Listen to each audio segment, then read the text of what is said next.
Arestado na ang dalawang suspect sa pagbatay sa lalaki na tagpo ang nakagapos at nakabusal ang bibig sa isang hotel sa Cubao, Quezon City na ibinalita namin noong Biyernes.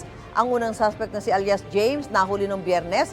Ayon sa pulisya, umamin si James na karelasyon niya ang biktima at magkasama silang nag-check-in sa hotel.